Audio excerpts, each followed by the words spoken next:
Welcome back to our journey into the 8 surprising black women in the Bible. We've already talked about Queen Makeda of Sheba and the infamous Bathsheba, lover of King David and the mother of King Solomon. Now we continue the journey by exploring number 6, number 5, and number 4 on our list. Let's begin. Number 6 on our list is a famous wife and mother of the tribe of Judah. Yes, that Judah. You find her story in the book of Genesis 38, 1 through 5. She is identified in the Bible as the daughter of Shua, with many biblical scholars referring to her as Bath-Shua. Many people know the father of the tribe of Judah, but today we explore the story of the mother of the tribe of Judah. Let's begin. After betraying his brother Joseph to Ishmaelite traders, Judah was overcome by guilt and left his father's camp to live in the land of Canaan, close to his friend Hira the Adullamite. Not long afterwards, Judah met a man named Shua and fell in love with his daughter.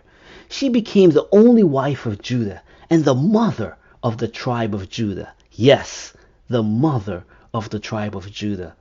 He was so in love with her that the Bible says he mourned deeply when she died. Since the word Jewish means people from Judah, this black Canaanite woman is in fact the true mother of Jews. As a mother, her story is full of disappointment and pain. Her firstborn son was considered such an evil man that God ended his life. Unfortunately, her second son, evil and perverted actions also led God to take his life. Only the third-born son was able to live a long life with multiple descendants. Let's explore that third son. Israel, on his deathbed, blessed his son Judah with a promise that the scepter, the thing a king holds, will not depart from Judah, nor the ruler's staff from his descendants. Salai, the third son of Judah, had the other sons of his own, and they ruled small towns, and one son in particular, Saraph, became the king of Moab. During the time of Moses, the tribe of Judah was recorded as being the largest, with a population of 74,600 men. They also had an odd tradition of adopting outsiders into their tribe, as evidenced by Caleb, one of the 2 spies that came back with a good report. The first 5 verses of Genesis 38 reveal a shocking biblical fact to so many people, which might have shocked you also. It's the fact that few people know that a black woman birthed the tribe of Judah. Number 6. Number 5 on our list of surprising black women in the Bible continues with the story of the tribe of Judah. Yes, you see, the birth of the tribe of Judah itself is really the story of 2 mothers. One mother birthed the nation, while the other mother birthed the Lion of Judah. You will find this scandalous story in Genesis chapter 38 and 39. Her name is Tamar, and this Canaanite woman has the unique distinction of being both Judah's hand-picked daughter-in-law and also the baby mother of Judah himself. Genesis 38 verse 6 tells us that Judah arranged for his firstborn son, to marry a very young Canaanite woman named Tamar. Then in verse 7, we find out that was so wicked in the sight of God that the Lord took his life. You have to be pretty awful human being for God in heaven to come down and take your life. In verse 8, we have Judah forcing his other son, Onan, to marry Tamar for the sole purpose of continuing the name of his dead brother by birthing a child. Onan agreed to marry and frequently have sex with Tamar. But the Bible says he would pull out before ejaculation to avoid getting her pregnant. Yes, folks, that's in the Bible. Because he was scared that if she had a child, that child would carry his brother's name and not his own.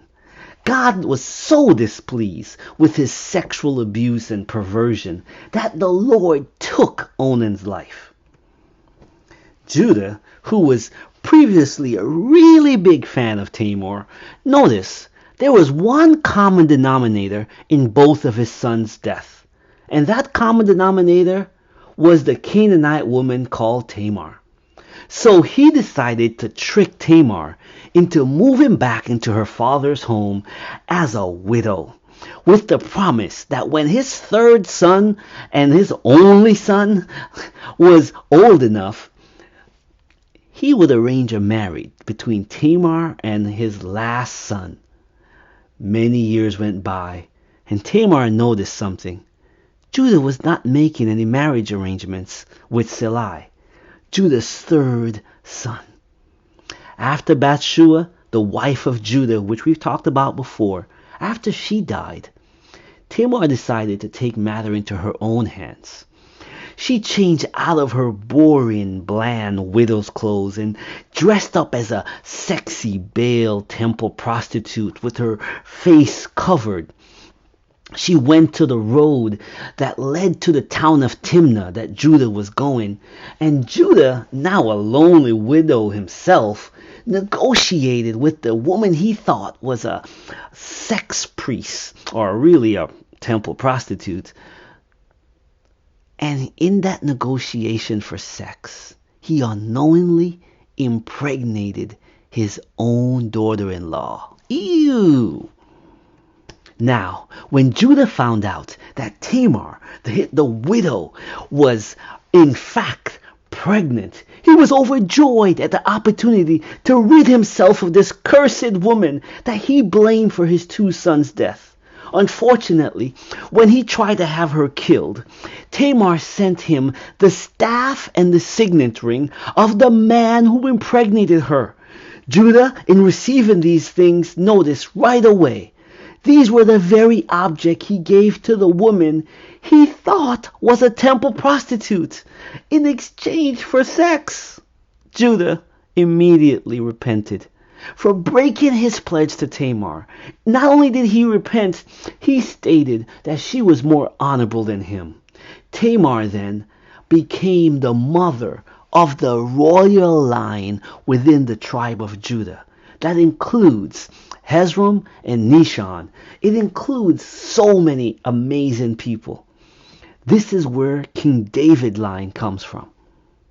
But if you look a little deeper, you notice that Tamar's descendants also fulfilled the prophetic blessing that Israel gave to his son Judah, and did so in a much more deeper manner.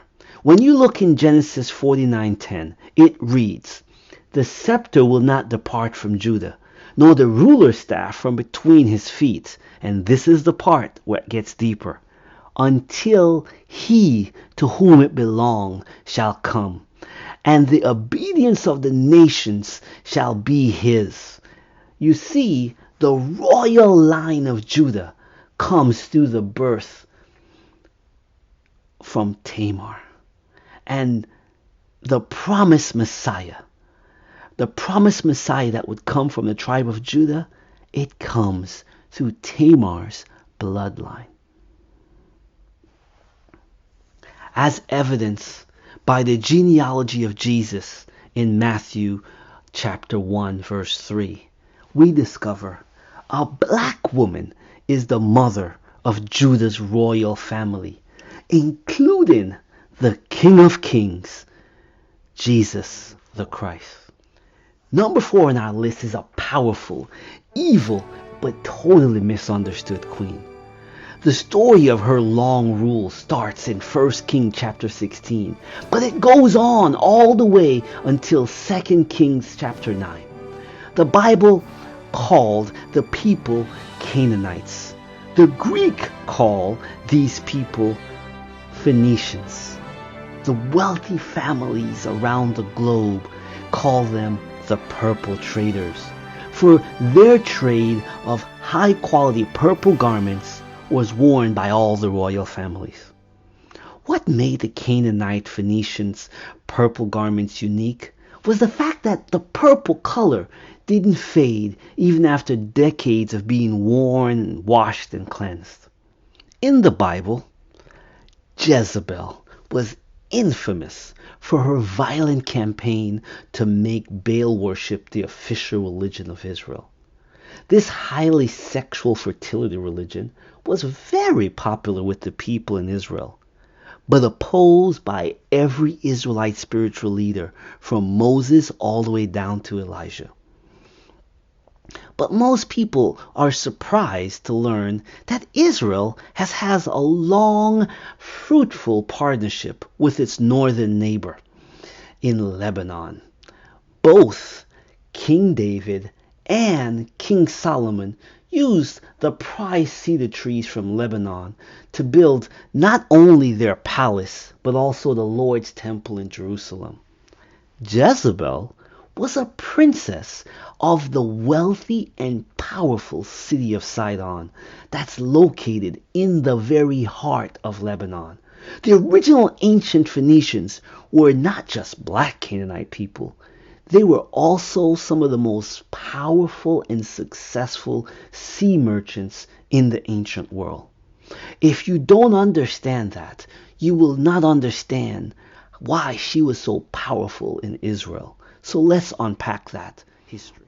Similar to how New York City and Hollywood, California compete with each other for dominance in the United States, the twin city of Tyre and Sidon competed with each other for dominance in the vast Phoenician kingdom. The Canaanites in Lebanon for thousands of years thrived as the global leader of purple dyes and fabric, glasswork, and other expensive craft goods. As a result of their global impact on sea trade, the Phoenician language became the standard written communication in the Mediterranean. So much so that the Phoenician alphabet became the foundation of early Greek, early Persian, and today's modern day English alphabet. Now you can grasp how influential these Phoenicians really are. The royal families that were in the Phoenician kingdom were well respected around the world. And the wealthy daughters of the royal family from the city of Sidon was considered a highly sought after political prize in the Mediterranean. So Jezebel, the princess of Sidon, was groomed from early childhood to marry a powerful and important king. To put her Bible story in the proper historical context, we need to understand that the Queen Jezebel story began approximately 800 years before Rome engaged in the battles for survival against the great Hannibal from Carthage. An odd fact is that Jezebel was the great aunt of the Phoenician princess who founded the colony that became the great city of Carthage in northwest Africa. Now, before the Roman Empire came into existence, the Greek Empire ruled, and Alexander the Great, he attacked and destroyed the mighty ancient city of Tyre, thus ending the Canaanite rule of Lebanon, the area north of Israel. And that's thus beginning in people's mind the idea that the Phoenicians were Greek. However, Queen Jezebel's story began over 500 years before the Greeks ever invaded.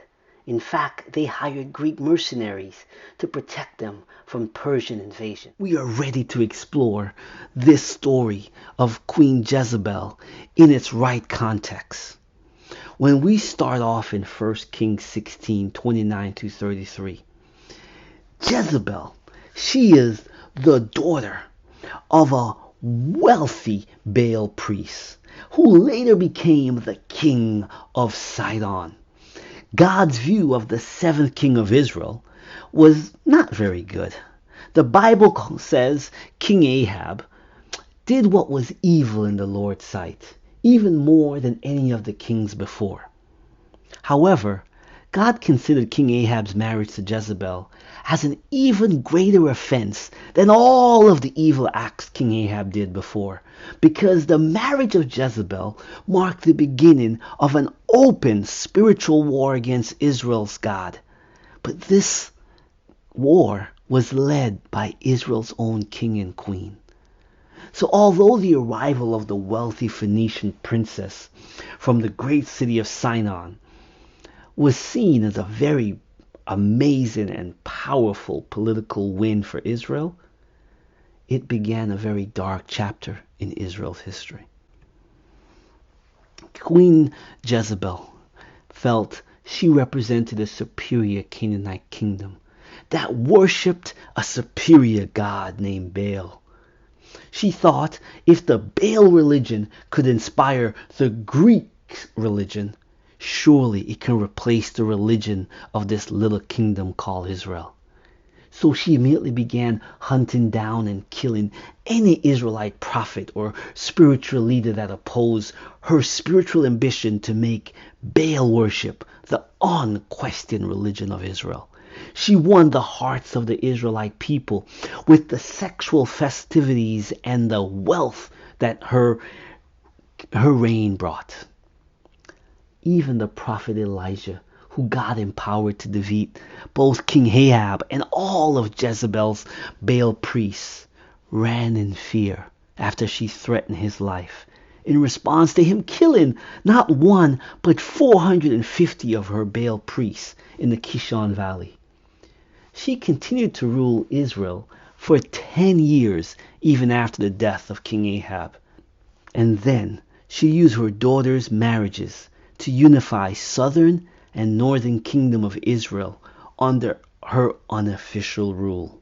Every story has an end, and this is the end of Queen Jezebel's story. God anointed Israelite general named Jehu, and he started a revolution by killing all members of King Ahab's family. He started his revolution by killing King Joram of Israel, who was the grandchild of Jezebel and also the current king of Israel at the time. Now King Ahaz was with him, and he tried to escape because he witnessed Jehu killing the king of Israel. But unfortunately, he was fatally wounded by Jehu on his escape. So immediately after dethroning 2 kings, what does Jehu do? He heads immediately to the palace for the prize of all prizes, to kill the queen mother herself. Queen Jezebel, seeing the arrival of Jehu, she took her time. She put on her royal makeup and royal jewelry, and modeling the Baal goddesses she worshipped, she stood looking out her palace window at him, shouting at him insults, comparing the general Jehu to the king Zimri, a servant who murdered his king only to be murdered when he got on the throne himself. General Jehu was not impressed by her threats and ordered the eunuchs, who have always been fiercely loyal to her, to throw King Jezebel out of her own palace window. And they immediately obeyed the general's command. She instantly fell to her death when she hit the ground. But Jehu was not done. He actually got his chariot and horses and repeatedly trampled over her dead body. To make matters worse, he went inside and ate a meal, leaving her corpse on the street for the dogs to devour, thus fulfilling actually a prophetic claim that the dogs would eat and lap up her blood. So we see number 4 in our list is a powerful, evil, totally misunderstood queen.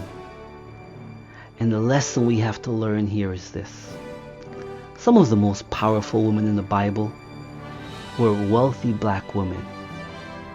But just because they were wealthy does not mean they were accepted by God. So we have now covered 5 of the 8 surprising black women in the Bible. Let us know which one surprised you the most in the comments below. And stay tuned for the last video in this series that will feature the remaining 3 surprising black women in the Bible. Please, we ask, we want you to not just watch these videos, but to like and share them as a way to support the Pocket Church series. If you feel so impressed, you can always make a donation also. Thanks for sharing this video, and God bless.